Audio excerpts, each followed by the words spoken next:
Emily Richardson stared at the dusty farmhouse that had once been her childhood home. 20 years had passed since she'd last set foot on this property, yet the smell of hay and pines still brought back memories she'd tried desperately to forget. The two-story white clapboard house with its peeling paint and sagging porch stood unchanged, a monument to the past she'd fled all those years ago. "You sure you want to do this?" her husband Mark asked, turning off the rental car's engine. His voice was gentle, concerned. He knew parts of her history, but not all. Nobody knew all of it. "I don't have a choice," Emily replied, clutching the lawyer's letter that had arrived 3 weeks ago. Her father, Harold Richardson, had died alone in his sleep at 76. The man who had driven away his wife and alienated his 3 children had left everything to them in equal parts: the house, the land, and a small fortune no one knew he had. As they approached the front door, Emily spotted a familiar truck pulling into the gravel driveway. Her younger brother Thomas stepped out, looking older than his 35 years. His face had hardened since she'd last seen him, new lines around his eyes, his once boyish features now weathered. He said, simply nodding. No hug, no smile, just acknowledgement. "Thomas, it's been a while. 14 years, but who's counting?" He glanced at Mark. "You must be the husband." Mark extended his hand. "Mark Donovan. Good to finally meet you." Thomas shook it briefly before turning back to Emily. "Is Sarah coming?" Emily shrugged. She said she would, but you know Sarah? Their youngest sister had always been unpredictable, even before the family fell apart. Last Emily heard, Sarah was living in Seattle, teaching at a community college and avoiding anything to do with their past. Thomas pulled out a key from his pocket. "Dad gave me this years ago. Never used it." The inside of the house smelled of dust and abandonment. Furniture sat draped in white sheets like ghosts of their childhood. Emily walked cautiously through the living room, memories flooding back with each step.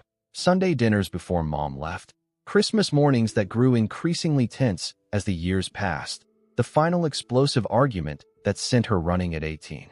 "He didn't change a thing," Thomas muttered, running his finger along the mantel. The same family photos still hung on the walls, frozen in time. Emily, Thomas, and Sarah as children, smiling with gap-toothed grins. Their mother, Catherine, beautiful and sad-eyed. Their father, stern and unyielding, never quite looking at the camera. "Why would he?" Emily replied. "Dad never admitted he was wrong about anything." The sound of tires on gravel announced another arrival. Through the window, they watched as a taxi pulled up. Sarah stepped out, her hair now short and dyed platinum blonde, a far cry from the mousy brown curls of her youth. She paid the driver and stood for a long moment, staring at the house before slowly walking to the door. When she entered, the 3 siblings stood in awkward silence, years of distance and unspoken words hanging between them. "Well, this is sufficiently weird," Sarah finally said, dropping her bag on the floor. "Hello, strangers." "Sarah." Emily moved toward her, arms outstretched, but Sarah stepped back.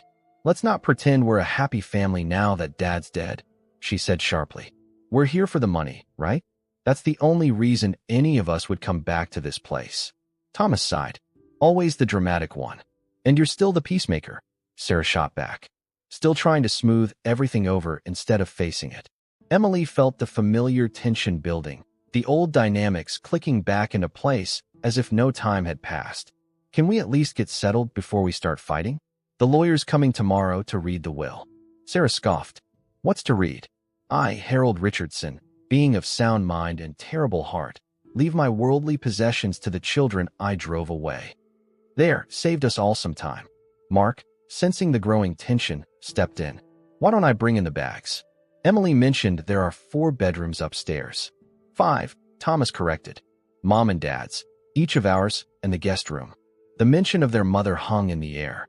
Catherine Richardson had left when Sarah was only 10, unable to bear Harold's controlling nature and emotional abuse any longer. She'd wanted to take the children, but Harold had threatened a lengthy custody battle she couldn't afford. She sent birthday cards and called when she could, but Harold made contact difficult. By the time the children were old enough to seek her out independently, too much damage had been done. They split up to explore the house. Emily found herself drawn to her old bedroom, untouched since she'd left for college and never returned. The same floral wallpaper, The same twin bed with its faded quilt, the same bookshelf filled with novels and high school textbooks. On the nightstand sat a framed photo she'd forgotten. Emily at 16 with her first boyfriend, Jake Wilson.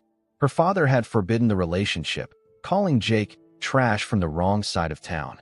When he caught them together in her room one night, he'd exploded in rage, shoving Jake down the stairs and breaking his arm. That was the beginning of the end for Emily. 2 years later, she left for college and cut ties with her father completely. Sarah appeared in the doorway. "Found anything interesting?" "Just ghosts," Emily replied. Sarah leaned against the door frame. "I still can't believe he kept everything the same. It's creepy, like a museum to his messed up parenting." "Maybe it was his way of preserving the family," Emily suggested. "In his mind, anyway. Or controlling us even after we left," Sarah countered. "Classic dad. If he couldn't have us here on his terms, he'd freeze everything in time until we came back." They heard Thomas calling from downstairs. In the kitchen, he stood holding a stack of notebooks. "Found these in Dad's office. Looks like journals." "Dad kept journals?" Emily took one, opening to a random page. The handwriting was undeniably her father's. Neat, precise, each letter carefully formed. The entry was dated just 3 years ago. "I drove past Emily's house today in Boston," she read aloud, her voice catching. "The children were playing in the yard. My grandchildren, and they don't even know who I am. I sat in the car for an hour, trying to find the courage to knock on the door. I left without getting out. Some mistakes can't be undone, I suppose." Emily looked up, stunned. "He knew where I lived? He saw my kids." Thomas was flipping through another journal. "There's stuff about all of us in here. He tracked Sarah's teaching career, my divorce, everything." "That's disturbed," Sarah said, but her voice had lost some of its edge. "Why didn't he ever reach out?" "Pride," Thomas suggested. "Or shame. Maybe both." Mark joined them, carrying a dusty bottle. "Found this in the cellar. Looks like good scotch, if anyone's interested."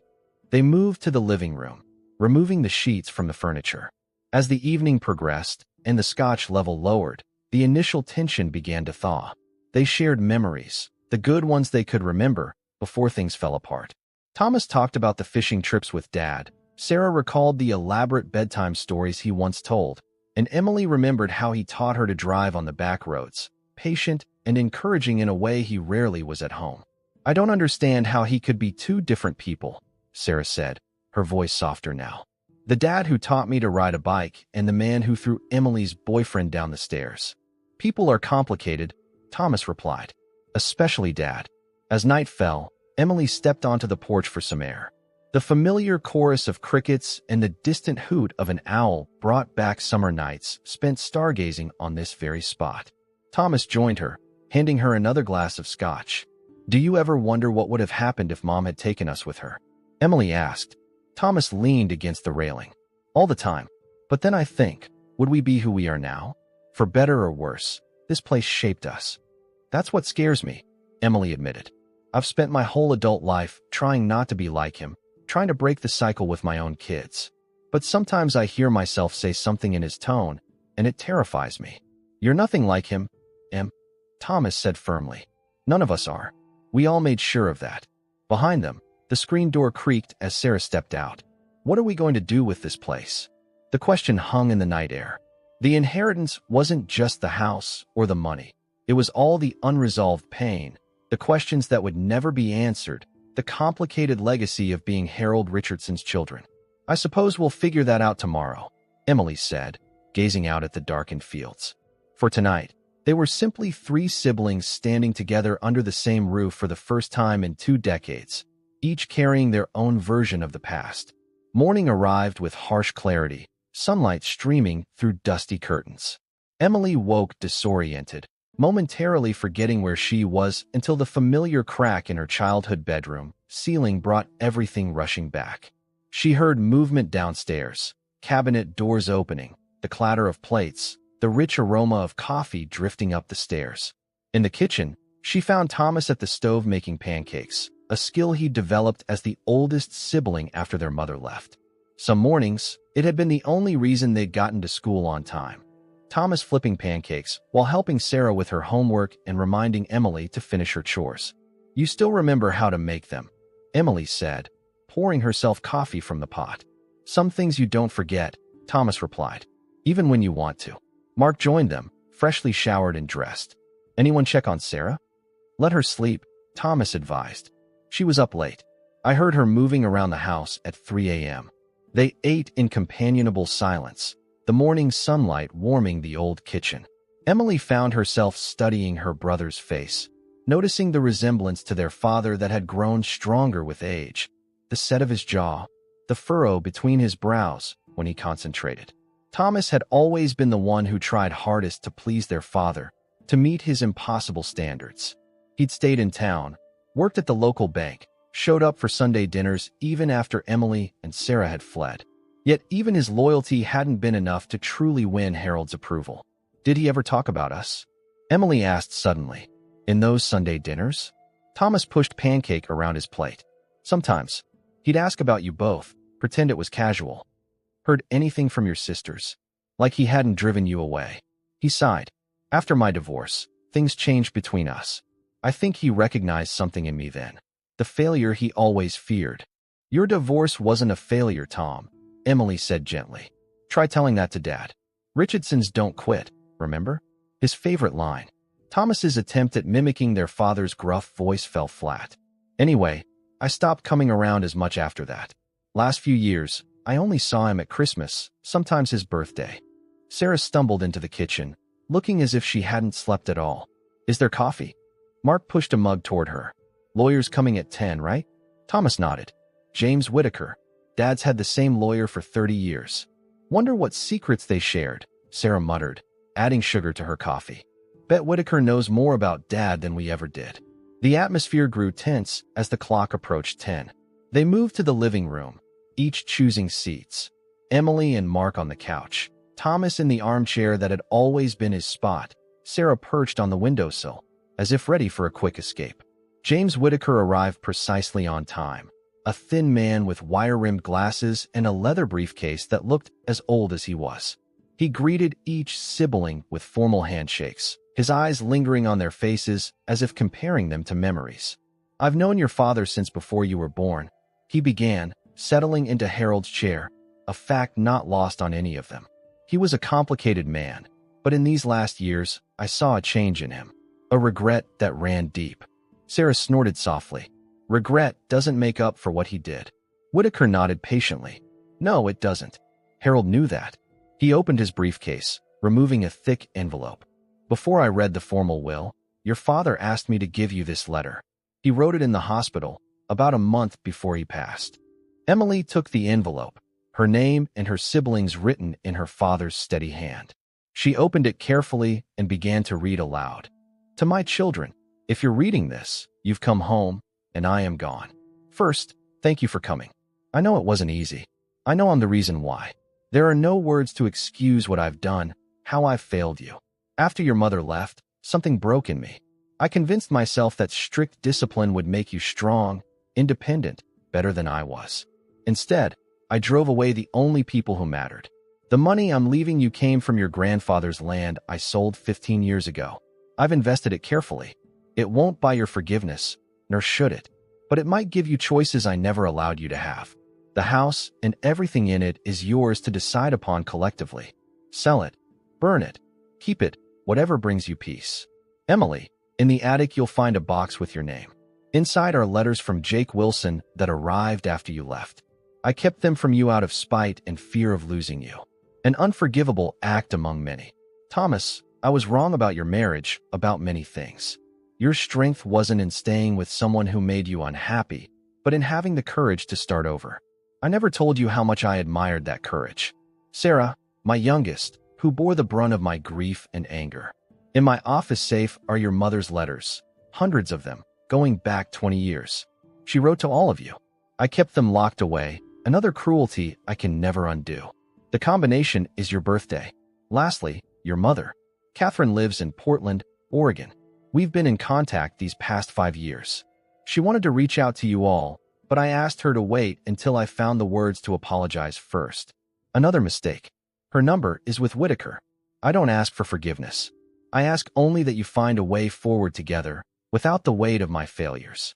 Your father, Harold. Silence filled the room as Emily finished reading.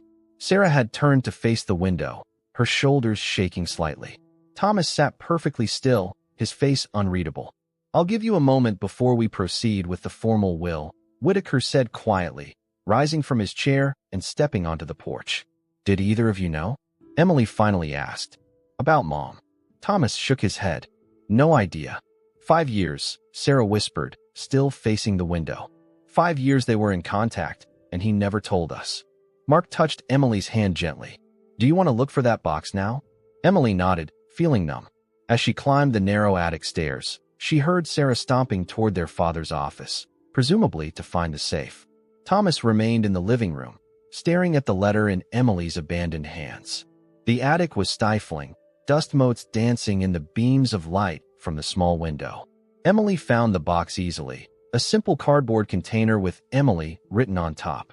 Inside were at least a dozen envelopes, all addressed in Jake's handwriting, all stamped "Return to Sender" in her father's angry scrawl. The first letter was dated 2 weeks after she'd left for college. "Dear Emily, I keep calling but your dad hangs up every time. I'm heading to state in the fall too. Different school, but only 30 minutes from you. Maybe we could meet? I miss you. My arm's all healed up, by the way. Don't worry about that. Love always, Jake." Emily sat heavily on an old trunk, years of anger and loss washing over her. What might have been different if she'd received these letters? Would she and Jake have reunited? Would her entire adult life have taken a different path? Downstairs, she heard a crash followed by Sarah's voice raised in anger. Stuffing the letters back into the box, Emily hurried down to find Sarah standing in the middle of the living room, an open safe box at her feet, papers scattered everywhere. 20 years, Sarah was shouting, waving a stack of envelopes. 20 years of letters from Mom. Birthday cards, Christmas cards, updates about her life, questions about ours. All hidden away by that selfish, controlling bastard. Thomas was trying to gather the fallen papers. "Sarah, please, don't you dare defend him," she snapped. "Look at these. Look at the dates." She wrote every month, Thomas. Every month for 20 years, and he kept them from us. He let us believe she didn't care. Emily set her box down, picking up one of the fallen letters. Her mother's familiar handwriting brought tears to her eyes. A Christmas card from 2010, asking about Emily's pregnancy, hoping she and the baby were healthy, saying how much she wished she could be there. "She knew about my kids," Emily whispered. "How did she know? Newspaper announcements, social media, distant relatives, who knows?" Thomas said. "The point is, she tried to stay connected. Dad just controlled the narrative," Sarah finished bitterly. Like he always did. Whitaker appeared at the door, looking concerned at the scene before him. "Should I come back another time?" "No," Thomas said firmly. "No more delays. Let's finish this." The formal reading of the will confirmed what the letter had stated: the house and contents to be shared equally, along with a surprisingly substantial trust fund for each sibling. There were specific bequests as well. Harold's vintage car collection to Thomas, his library to Sarah, who had inherited his love of literature despite their differences, his mother's jewelry to Emily. When Whitaker finished, he handed Thomas a sealed envelope. "Your father asked me to give you this privately. It contains your mother's contact information and a letter he wrote to her that he never sent. He thought you three might want to decide together whether to deliver it." After the lawyer left, the siblings sat among the scattered letters in stunned silence. The house that had once felt oppressive now seemed filled with ghosts of what might have been. A family that never had the chance to heal, relationships severed before they could be repaired. "What do we do now?" Emily asked, her voice small in the quiet room. Thomas looked at the envelope containing their mother's information. "I think we have a call to make." Sarah, who had been reading through her mother's letters with trembling hands, looked up. "I'm not ready. Not yet. We don't have to decide everything today," Mark suggested. "You all have a lot to process." Emily nodded, clutching one of her mother's letters. "We have time now. That's what Dad gave us, in the end. Time to figure this out together." As the afternoon sun cast long shadows through the windows, the three siblings began the slow, painful work of sorting through their inheritance. Not just the material possessions, but the complicated truth of their family history, suddenly rewritten by the words of a father they thought they knew. They agreed to stay at the house for a week, sorting through possessions and memories. The days took on a rhythm. Mornings spent working through rooms together, afternoons often apart, as each sibling processed their emotions differently. Evenings gathered on the porch with wine or whiskey, talking more openly than they had in decades. On the third day, Thomas tackled their father's garage while Emily and Sarah sorted through the master bedroom. Mark had returned to Boston for a few days, needing to check on their children and handle some work emergencies. "I found something," Thomas called, appearing at the back door with a dusty photo album. In the kitchen, he spread it open on the table. It was hidden behind his workbench. The album contained photos none of them had seen before, their mother and father in their early years, laughing, embracing, looking at each other with unmistakable love. Catherine Richardson's smile was radiant, untouched by the sadness they remembered from their childhood. "They really loved each other once," Emily said softly, tracing her mother's face in a photo where she was heavily pregnant, presumably with Thomas. Sarah, who had been the most volatile since finding their mother's letters, pulled the album closer. "What happened? How do you go from this to—" She gestured around them. "To all that? I asked Dad once," Thomas admitted. "After my divorce. He'd been drinking, which was rare for him. He said they were too young, that he worked too much trying to build something for us, that Mom got tired of raising kids alone while he was always at the store." Harold Richardson had built a moderately successful hardware business that supported the family comfortably.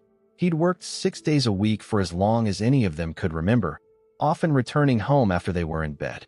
"That doesn't explain the controlling behavior, the constant criticism," Emily pointed out. "The way he isolated us after she left." Thomas shrugged. "I don't think he understood it himself. He just kept saying, 'I lost her, so I held on too tight to everything else.'" Sarah closed the album abruptly. "Are we going to call her?" The question had been hovering between them since Whitaker delivered their mother's contact information. Each had their reservations. Emily worried about disrupting her mother's life after so long.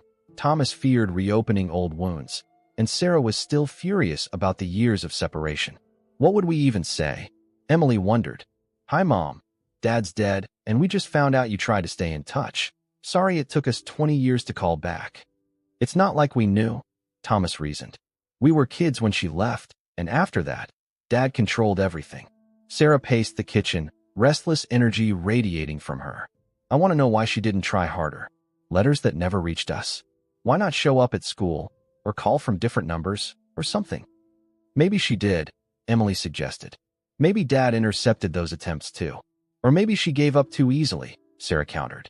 "I'm not saying Dad wasn't wrong. He was. But she was the adult too. She left 3 kids with a man she presumably knew was controlling. It was an uncomfortable truth they'd each grappled with privately. Their mother's departure had left wounds just as deep as their father's behavior, albeit different ones. Thomas pulled out his phone, staring at the number Whitaker had provided. "What about Dad's letter to her? Do we read it?" The sealed envelope sat on the kitchen counter where Thomas had left it. They'd been avoiding it, uncertain whether reading their father's private words constituted a final breach of trust or a necessary step toward understanding. "I think we have to," Emily decided. "If we're going to call her, we should know what he wanted to say." Thomas nodded, reaching for the envelope. He opened it carefully and unfolded the single page inside. "Catherine," he read aloud, "I'm told I don't have much time left. The doctors are using words like weeks and comfort care. I find myself thinking of you more with each passing day, not just the ending, but all that came before. The good years. They were good, weren't they? Before I turned into someone neither of us recognized. I've held on to anger for so long that letting it go feels like losing a limb. But it's time. Past time. I was wrong in how I handled everything. Our marriage, the children, the aftermath. My pride and fear cost us all dearly. Our children grew into remarkable adults despite me, not because of me. Emily has your compassion, Thomas your steadiness, and Sarah your fierce spirit. I see you in them every day, and it's both a comfort and a reminder of what I destroyed. I'm not writing to ask forgiveness. Some mistakes are too grave for that. I'm writing because they deserve to know you tried to reach them, that the silence came from me, not you. I'll tell them before I go, give them your number. Whether they call will be their choice, as it should have been all along. Be well, Catherine. I hope you found the happiness that eluded us. Harold." Silence filled the kitchen when Thomas finished reading. Outside, the afternoon had shifted toward evening, golden lights streaming through the windows. A mourning dove called somewhere nearby, its melancholy sound fitting the moment. Sarah was the first to speak, her voice surprisingly steady. He never sent it. But he told Whitaker to give us her number, Emily pointed out. That was something. Too little, too late, Sarah replied. But the bitter edge in her voice had softened slightly. Thomas refolded the letter carefully. I think I want to call her. Emily nodded. Me too. They both looked at Sarah, who was staring out the window. She'd always been the most deeply affected by their mother's departure. Only 10 years old, and struggling to understand why her mother would leave without taking her children along. I'm not ready, she said finally. But I won't stop you too. We should do it together, Thomas insisted. All of us or none. That's not fair, Sarah snapped. You can't put this on me. If you want to call. I need more time. Emily intervened before the argument could escalate. Let's compromise. We'll write to her first, email or actual letter, her choice. Give her warning that we found out about the letters. Tell her dad's gone. See if she even wants contact after all this time. This solution appeased both siblings. Thomas agreed to draft the email, with input from the others.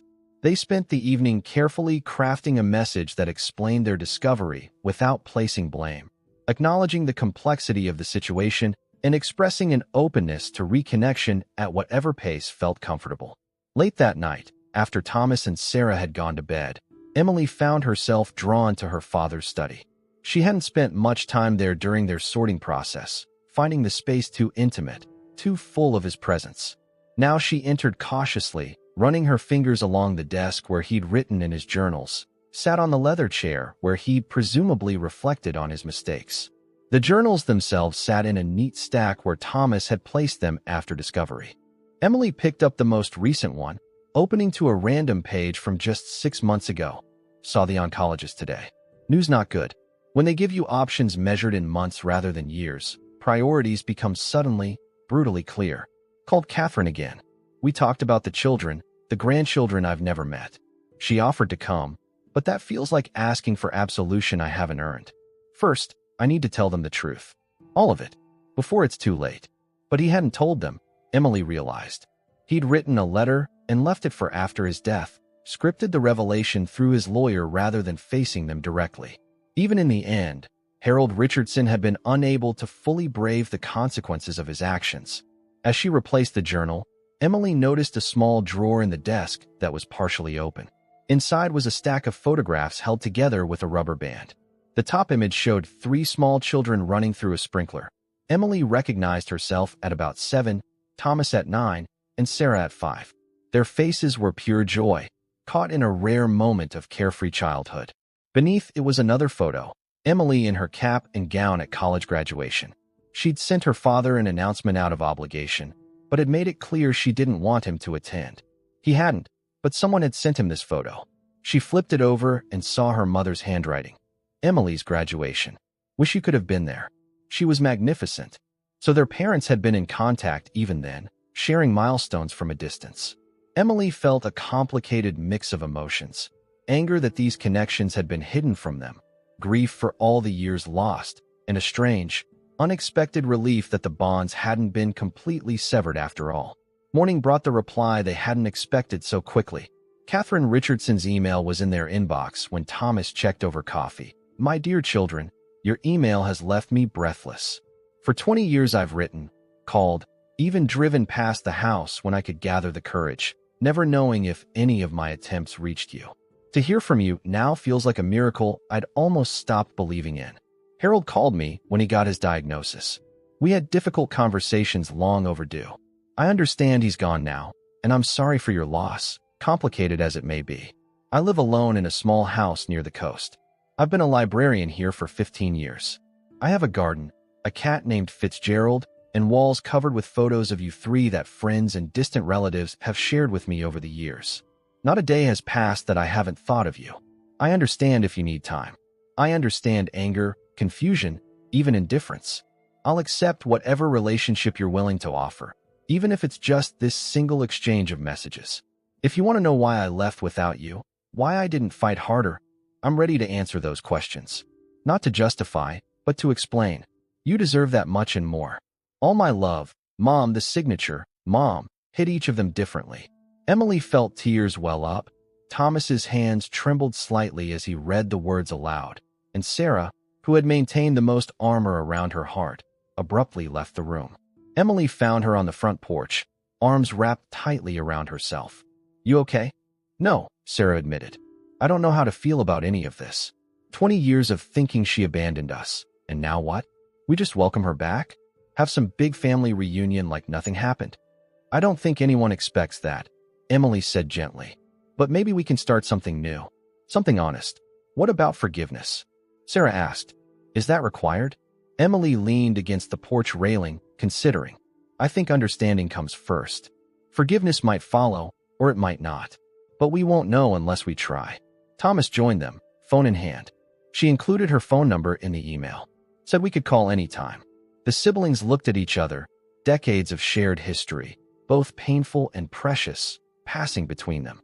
They were no longer the wounded children their parents had left behind, but adults who had built lives of their own, with the capacity to make different choices than their parents had. "Tonight," Sarah said finally. "We'll call her tonight. Together." As they stood on the porch of their childhood home, the weight of inheritance shifted subtly, no longer just a matter of property and possessions, but of truth, understanding, and the possibility of reconnection. The house that had once been a monument to what they'd lost now stood as a crossroads, offering a path forward they'd never imagined possible. They gathered in the living room that evening, the phone on the coffee table between them like a ticking bomb. Outside, the sun was setting, painting the sky in deep oranges and purples. Thomas had opened a bottle of their father's aged bourbon. "Might need some liquid courage," he'd said with a half-smile. "Who's going to speak first?" Emily asked, eyeing the phone. "You're the oldest," Sarah pointed out. "Thomas is the oldest," Emily corrected. Thomas took a sip of bourbon. "I think it should be you, Em. You've always been the most diplomatic of us." Emily didn't feel diplomatic. She felt like a child again, nervous about disappointing a parent. She'd rehearsed opening lines all afternoon, but none seemed adequate for a conversation 20 years overdue. "What if she's different than we remember?" Sarah asked suddenly. "What if we've built her up in our minds all these years?" It was a valid concern. Their memories of Catherine Richardson were fragmented, colored by youth and the trauma of her departure. Emily remembered a soft voice singing lullabies. Thomas recalled a woman who taught him to bake bread from scratch. Sarah, with the fewest memories, clung to the scent of lavender perfume and bedtime stories. "Only one way to find out," Thomas said, reaching for the phone. He dialed the number from the email and put it on speaker. The ringtone seemed unnaturally loud in the quiet room. One ring. 2. 3. "Hello." The voice was hesitant, a bit breathier than Emily remembered, but unmistakably their mother's. For a second, no one spoke. Emily saw Thomas swallow hard, his eyes suddenly bright. Sarah had gone completely still. "Hello," their mother repeated. "Is someone there?" Emily found her voice. "Mom? It's Emily." A sharp intake of breath on the other end. "Emily. Oh my God, Emily." The words came out choked. Are Thomas and Sarah with you?" "We're all here," Thomas said, his own voice thick with emotion. "You're on speaker. All three of you," their mother whispered. "I can't believe it." The conversation that followed was halting at first, awkward pauses and careful questions. Catherine Richardson was 68 now, retired from her librarian position, but still volunteering at the local library twice a week. She lived in a small coastal town in Oregon, had never remarried, though there had been a long-term relationship that ended amicably 5 years ago. "I tried to find you," she said, the words tumbling out as if she'd held them back too long. "After you all turned 18, I hired a private investigator, but your father had you all listed under his mother's maiden name in school records. By the time I tracked down Thomas, you'd moved and left no forwarding address." "Dad did that?" Thomas asked, surprised. "I never knew. He was thorough in his efforts to keep us apart," Catherine said, her voice tinged with old pain. "Though in our last conversations, he expressed deep regret. Why did you leave us with him?" Sarah finally spoke, the question direct and unvarnished. "If he was so controlling that you had to escape, why leave your children?" There was a long pause on the other end of the line. When Catherine spoke again, her voice was steadier, as if she'd been preparing for this question for decades. "I tried to take you.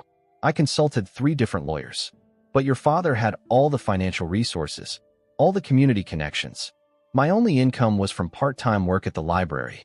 He threatened to drag out a custody battle for years, to use my depression against me. I'd been treated for it after Sarah was born. The lawyers all told me the same thing. In this town, with his resources, I'd likely lose and end up with supervised visitation at best. She took an audible breath. I made the hardest choice of my life. I thought if I got established somewhere, got a steady job and a home, I could fight for you from a position of strength. I sent money for you every month. Did you know that? Child support, though we never formally divorced until years later. I wrote letters, called on holidays when I thought he might let me speak to you. I drove to your school events and watched from a distance, too afraid he'd make a scene if I approached. We never knew about the money, Thomas said, or the letters until now. I tried to file for formal visitation rights 3 times, Catherine continued. Each time, your father's lawyers buried me in paperwork and legal fees I couldn't afford. By the time you were all teenagers, I'd nearly bankrupted myself fighting. Sarah's face had softened slightly, though her arms remained crossed defensively. Did you ever consider just showing up? Coming to the house and refusing to leave without seeing us? I did, once, Catherine admitted. When you were 14, Sarah, your father called the police, had me removed from the property. He got a restraining order after that, claimed I was unstable, a threat to the family. It was all lies, but by then, my history of depression made me an easy target for their narrative. The siblings exchanged glances, pieces of their childhood rearranging into a new picture. There had been a strange week when they were teenagers, their father on edge, checking locks repeatedly, keeping them home from after-school activities. None of them had connected it to their mother. I gave up on the legal routes eventually, Catherine said softly. But I never gave up on you 3. I kept writing, kept sending birthday and Christmas cards, kept updating my contact information with your father's lawyer in case any of you ever asked for it. Why didn't you try to find us on social media? Emily asked. Once we were adults? I did. I followed all of your public profiles for years. But I didn't want to intrude, to force my way back into your lives if you weren't ready. I thought if you wanted contact, you would reach out. We thought you didn't want us, Thomas said bluntly. Dad told us you'd started a new family, that you'd asked him not to share your information with us. A pained sound came through the speaker. Oh, my darlings. No, never. You were always my family, my heart walking around outside my body. There hasn't been a single day I haven't thought of you, missed you, loved you. Tears were flowing freely down Emily's face now. Thomas reached across the coffee table and squeezed her hand. Even Sarah was blinking rapidly, though she still maintained some distance from the phone. Would you? Catherine's voice faltered. Would it be possible to see you? Not right away, if you're not ready. But someday?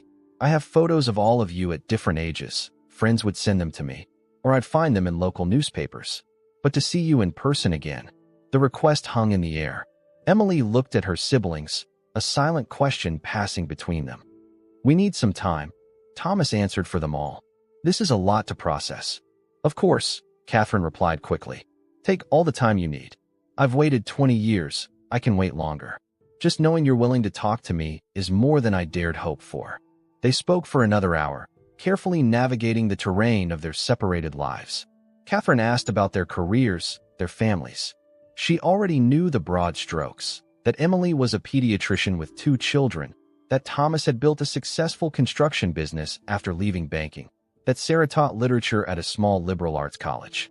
But she was hungry for details, for the texture of their lives that couldn't be gleaned from newspaper mentions or distant observations. When they finally ended the call, promising to speak again soon, the siblings sat in waited silence. The house around them seemed different somehow, less oppressive, as if a heaviness had lifted from the rooms. I think I believe her, Sarah said finally, surprising both Emily and Thomas. Of the 3, they'd expected Sarah to hold on to her anger longest. Really? Thomas asked. Sarah nodded slowly. The part about the restraining order, it explains that weird week when Dad wouldn't let us go anywhere. And I remember him screening calls obsessively around our birthdays and holidays. She paused. Also, she has my voice. Did you notice? That little catch when she's trying not to cry. Everyone always says I sound just like her.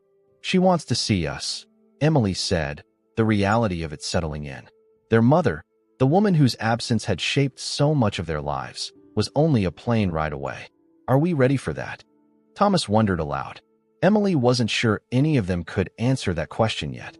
The phone call had opened a door, but crossing the threshold would require more courage, more processing of the complicated legacy their parents had left them. We don't have to decide tonight, she said, gathering their empty glasses. Let's sleep on it. But as they each retreated to their childhood bedrooms, Emily suspected none of them would find sleep easily. Too many ghosts had been disturbed, too many truths revealed. The past, which had seemed so fixed and unyielding for decades, had suddenly become fluid, offering possibilities none of them had dared imagine. The next morning, Emily woke to the sound of a lawnmower. She peered out her window to see Thomas cutting the overgrown grass, methodically pushing the old mower in neat rows across the front yard. It was such a familiar sight. Thomas had taken over lawn duty at 12 when their father declared he was old enough to handle a man's work. Now, watching her brother perform this ritual from childhood, Emily felt an unexpected wave of tenderness. Downstairs, she found Sarah at the kitchen table surrounded by papers, a calculator at her elbow, and a look of intense concentration on her face. "What's all this?" Emily asked, pouring herself coffee from the pot Sarah had already brewed. "I'm running numbers," Sarah replied without looking up. "Property values, renovation costs, potential rental income." Emily sat across from her. "You're thinking of keeping the house?" Sarah finally glanced up. "I'm considering all options. That's what Dad wanted, right?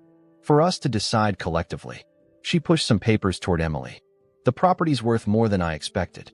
Almost twice what similar houses in town are going for because of the land, 15 acres total." Emily scanned the documents, noting Sarah's meticulous notes in the margins. "You've been busy this morning." "Couldn't sleep," Sarah admitted. "After that call with Mom, my mind wouldn't shut off." She hesitated. "Also, I found something else in Dad's office. Tax returns going back 30 years. He didn't just save that land money for us. He'd been setting aside funds since before Mom left. There are regular transfers to a separate account labeled Children's Future. So he planned for us even when he was pushing us away," Emily mused. "It's complicated," Sarah agreed. "He was horrible in so many ways, but then there's evidence he cared deeply. I don't know how to reconcile those two versions of him." Thomas entered through the back door, wiping sweat from his forehead. "Yard's looking better. What are you two plotting?" He peered over Sarah's shoulder at the papers. "Sarah's running numbers on the property," Emily explained. "Actually," Sarah corrected, "I'm trying to figure out what to do with all of it. The house, the money, Mom." She looked between her siblings. "We can't separate these decisions. They're all connected." Thomas grabbed a water bottle from the fridge. "How so?"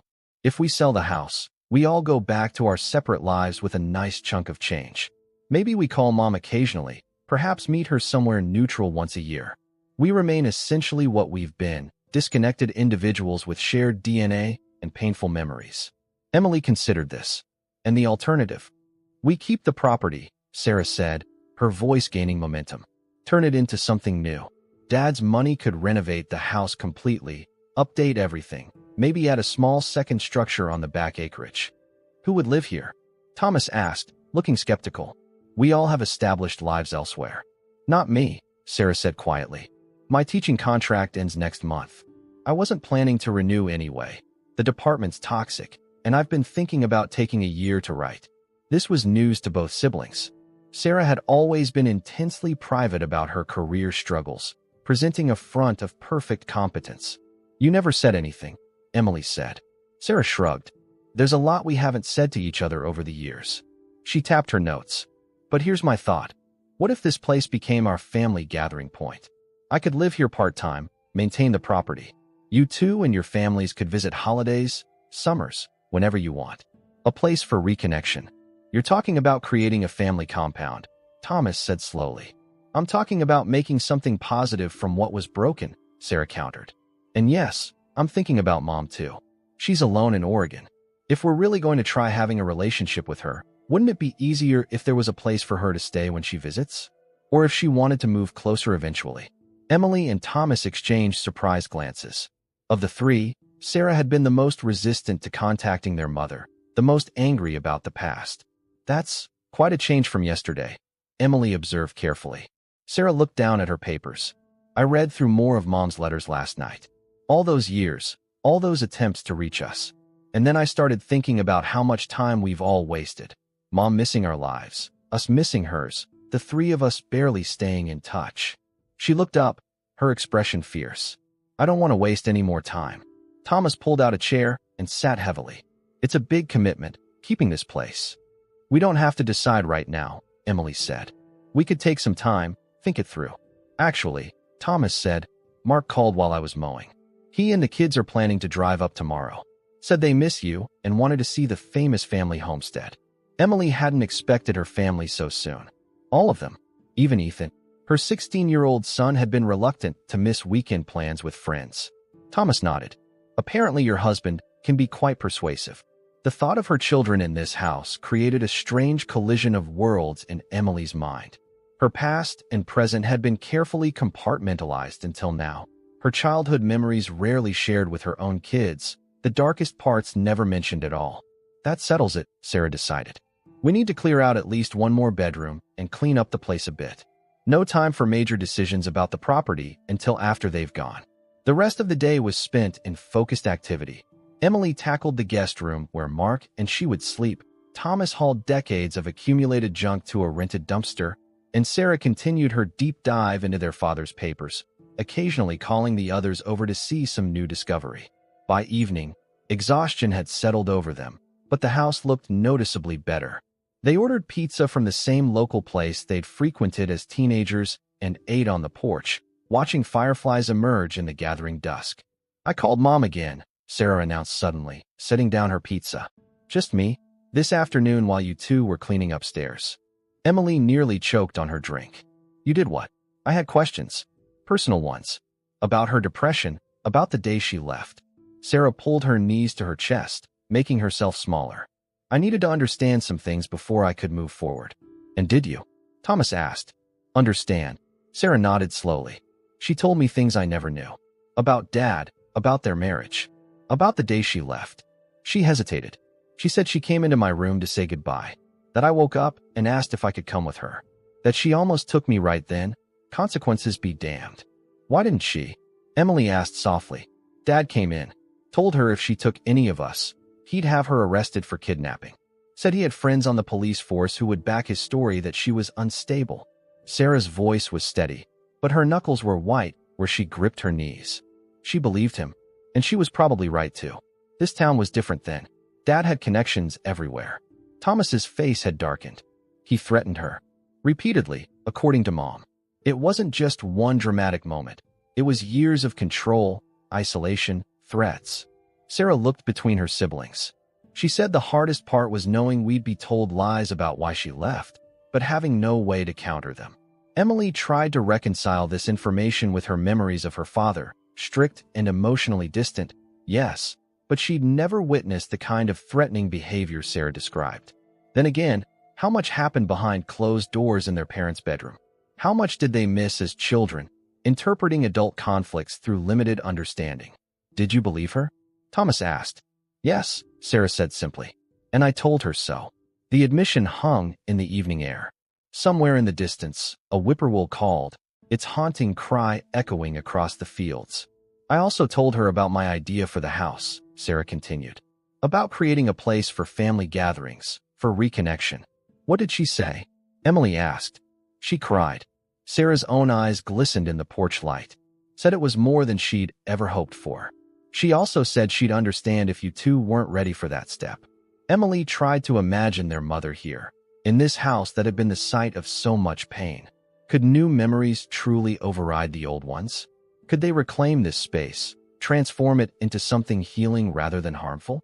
I think, Thomas said carefully, we should meet her in person before making any major decisions about the property. See how it feels, all of us together, before committing to anything long-term. That's fair, Sarah acknowledged. I invited her to visit.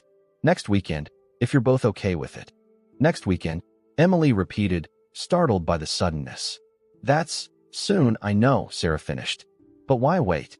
We've all lost 20 years already. Thomas rubbed his jaw, a gesture reminiscent of their father when he was thinking deeply.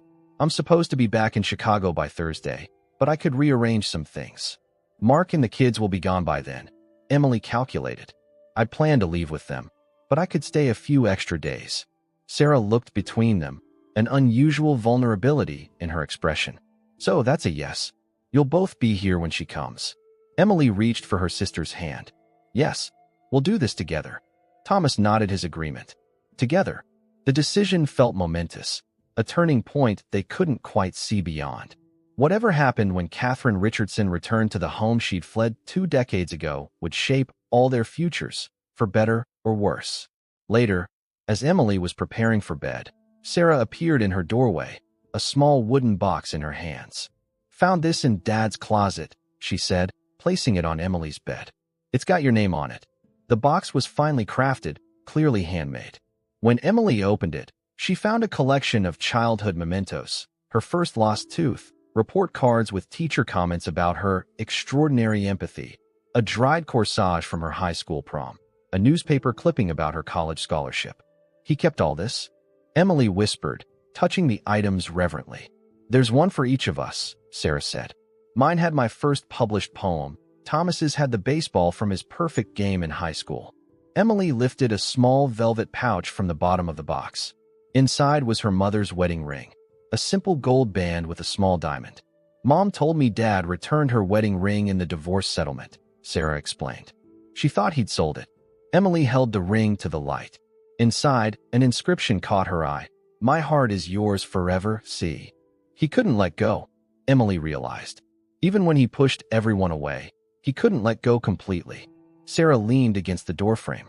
Mom says he called her every year on their anniversary, just to hear her voice. Then he'd hang up without speaking. The revelation settled over Emily like a weight. How lonely their father must have been. How trapped in his own inability to reconcile love with control, connection with fear. We're not going to repeat their mistakes, Emily said firmly, closing the box. Whatever we decide about this house, about our future as a family, we're going to do it differently. Sarah's smile was small but genuine. That's the plan, sis. That's exactly the plan. The arrival of Mark and the children transformed the old house. Suddenly, rooms that had echoed with past tensions were filled with the chaotic energy of family life. Ethan's perpetual tapping as he texted friends, 11-year-old Lily's excited chatter as she explored every corner, Mark's easy laughter as he bonded with Thomas over beers and barbecue. Emily watched her worlds collide with a mixture of anxiety and wonder. She'd kept her children largely sheltered from the darker aspects of her childhood, sharing only sanitized stories that emphasized holiday traditions and omitted the constant walking on eggshells, the emotional minefields. Now, as Lily peppered Sarah with questions about what Mom was like as a little girl, Emily found herself holding her breath, unsure what versions of the past would emerge. Your mom was the peacemaker, Sarah told Lily as they sat cross-legged on the living room floor, sorting through old photo albums Emily hadn't seen in decades. Always trying to make everyone happy, fix all the problems. She still does that, Lily replied with the frank assessment of a child.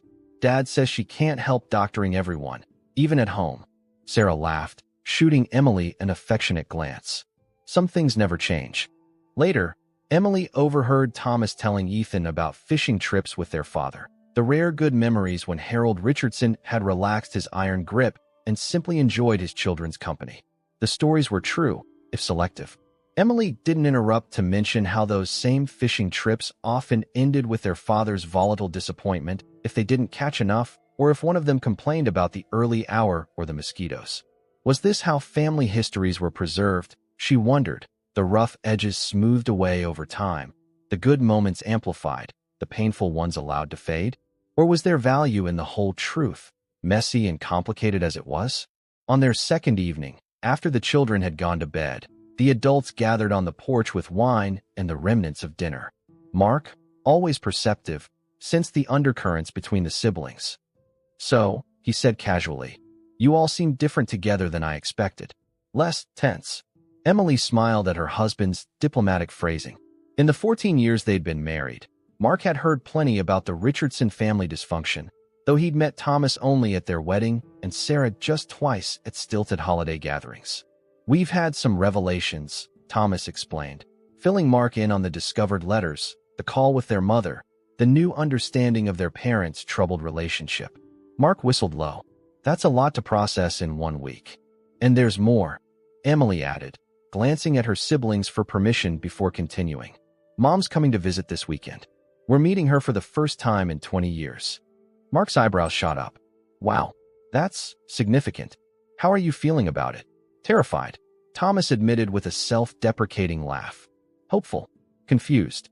Like I'm 16 again, waiting for her approval, Sarah added quietly. Like I'm not sure who I'm actually meeting. The mother I remember or someone entirely new, Emily finished. Mark nodded thoughtfully. Family reunions are complicated even under normal circumstances. This is a whole other level. Sarah wants to keep the house, Thomas said, changing the subject slightly. Turn it into a family gathering place. Sarah shot him an exasperated look. Way to put me on the spot, Tom. Sorry. He grinned, not looking sorry at all. But I'm curious what an outsider thinks. Mark considered the idea, looking around at the old house with its high ceilings and sprawling layout. It has potential. Great bones, as they say in real estate. Though it would need significant updating. That's where Dad's money comes in, Sarah explained, warming to her subject now that it was in the open. The trust fund could cover renovations, maybe even a small guest house on the back acreage. You're serious about this, Mark observed. I am, Sarah confirmed. I need a change anyway.